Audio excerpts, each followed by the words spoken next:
thank Berkeley, which I have to say, conservatives here have done something amazing. They've just achieved something incredible. If you look outside, there's K-bar everywhere. They've built basically these structures to keep Antifa from invading the premises. So that means that Berkeley has actually achieved building a wall before Donald Trump did.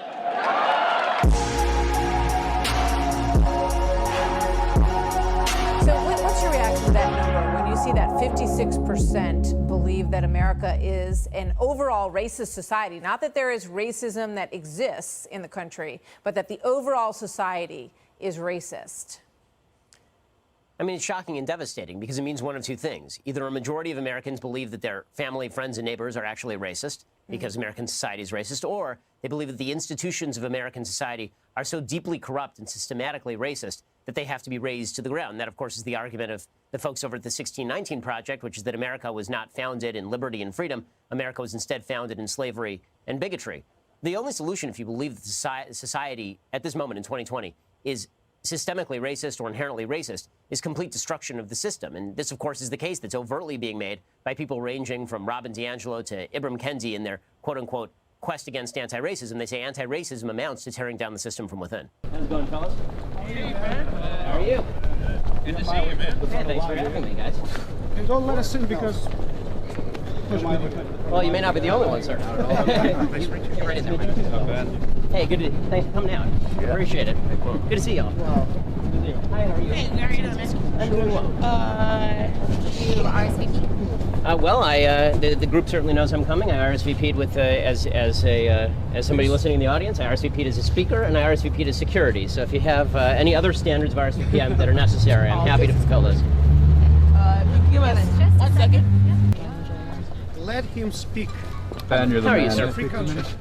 Sure. Over here for a minute. Oh. How are you? I'm the head of public safety. Nice to meet you. Pleasure to meet you.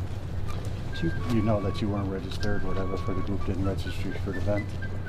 They have strict things, Welcome to so Soviet you're Union. not allowed, into the event. Well, I mean, YAF did inform me that I was coming as a speaker, as a person sitting in the audience, as well as a member of Christina Hoff Sommers' team. So I'm not sure what other standards are necessary. And I'm also wondering exactly why it's so necessary to keep me personally out. We're just following protocol, sir. Well, why is your protocol to keep me specifically out? What country protocol? Soviet Union or United Do States? you want to step over here to the side? Well, I'm happy to do it right here if you'd like. I mean, I don't think this needs to be private. The bottom line is it's private property, okay? I'm It fully wasn't aware. proper procedures weren't followed, and you're not going to be allowed. So am I to understand that if I take 3 steps forward, you will attempt to have me arrested? If you create a problem and you will not, leave the campus, yes. Okay, so just to be clear, if I attempt to enter that hall right there and sit down just to listen to somebody speak, or if I attempt to ask a question or to engage in free speech, you will have me arrested. At this point, yes, sir. Okay, and I'm glad that we've clarified that situation. I'm also glad that in a city, I mean, we clearly have great security. I'm glad in a city that has some 4,000 shootings to this date, you have 30 members of security just for a 5'9", 165 Jewish guy. I think this may be a mild allocation of resources. Well, okay. Well, if that's the way we're going to do this, then we'll just do the event elsewhere, folks. So follow us. Here we go. At DePaul University, I was threatened with arrest if I set foot on campus. I actually showed up there, and a security guard told me I asked him, if I move 6 inches forward, are you going to arrest me? And he said yes, and he had the sheriff of Cook County behind him. So this is, it's become a cover for ideological discrimination, because if Ta-Nehisi Coates wants to speak on these campuses, there's not going to be any problem. The administrators will make certain that time, place, and manner restrictions don't get in the way. And this is why I say saying that the discretion of administrators is wonderful is all well and good, except that they very often are attempting to achieve a particular political end by using means that are normally legitimate. And that's definitely a dangerous thing. If you don't mind, I have a quick note on something that I think it was Mr. Lawrence was saying earlier about the damage that's done to students by various things that happen on campus, by threats of violence and this sort of thing. And obviously, everyone, I think, agrees that what happened to Taylor is unacceptable. But one of the things that I think should also be pointed out is we have a lot of other students in the crowd and administrators who spend an enormous amount of time pushing stuff like white privilege means that you must accept that you are subordinate in terms of your view because of identity. This also has some lasting damage with regard to First Amendment exercise and with regard to how people perceive the freedom of the country.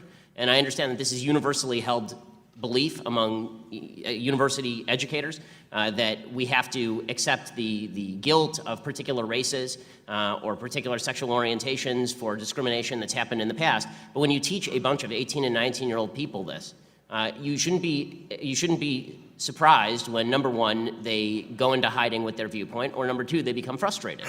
It's an absurdity to suggest that you can tell people that their viewpoints are out of line because of their identity. At the same time, you're telling other people that their viewpoints are completely in line because of their identity, and that any assault on their senses must be protected or prevented at any cost. It's my understanding that white privilege is not telling individuals that they cannot speak, but it is a term for societal privilege that individuals have as a benefit of their white skin.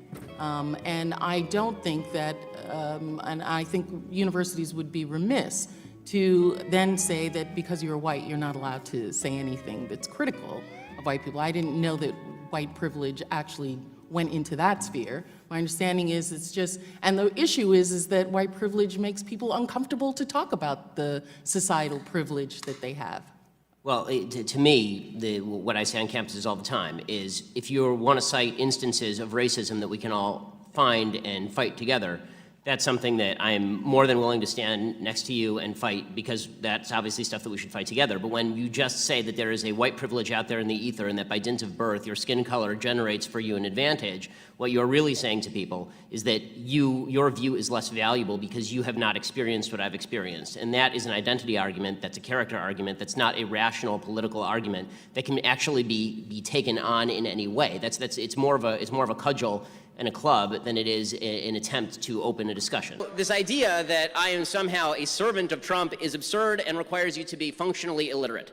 As far as the idea I'm a white supremacist, you see the thing on the top of my head, right? This funny hat. It's called a yarmulke.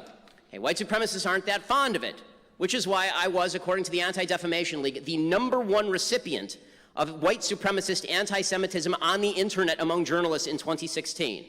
But no, I'm a white supremacist now. Because this is the way the left works, right? If you don't agree with them, everyone's a white supremacist. You're a Nazi, Nazis should be punched, and therefore it's totally fine to stand outside and try to shut down events if you can get away with it. They're not getting away with it tonight because the police have been allowed to actually do their jobs. So what is their specific objection to me? Well, according to this masterfully done poster, it says, Shapiro is coming to campus to spread ugly fascist views, dressed up in slick-talking intellectual garb. I do like the slick talking. It says, this is harmful, exclamation point. He, along with fascists of many stripes, have targeted Berkeley because reversing Berkeley's radical history would be a major advance for the consolidation of fascism on campuses everywhere and throughout society. The reason I'm here, I've been asked this a lot, the reason that I am here is because fascism does not own this university. Because there are students who do want to hear differing views, who don't want to be told that they can only hear one view, who don't believe that the First Amendment should die under the jackboots and Birkenstocks of a bunch of anarchist communist pieces of garbage.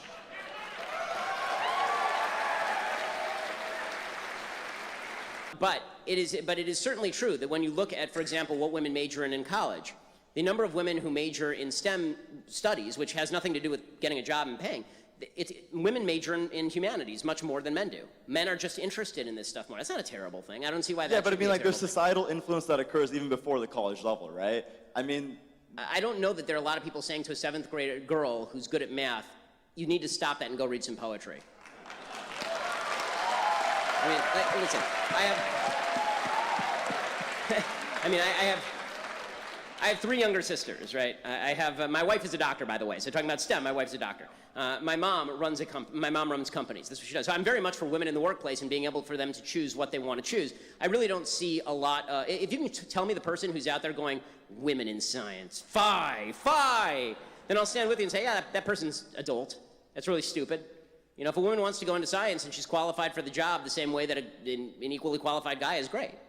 What I don't want is lowering of standards in science to meet any particular person, and I also don't want this idea that because a woman chooses not to go into science, and a lot of women choose not to go into science, and that creates a disproportionate percentage based on individual choice, that suddenly this is some sort of group discrimination happening in front of us.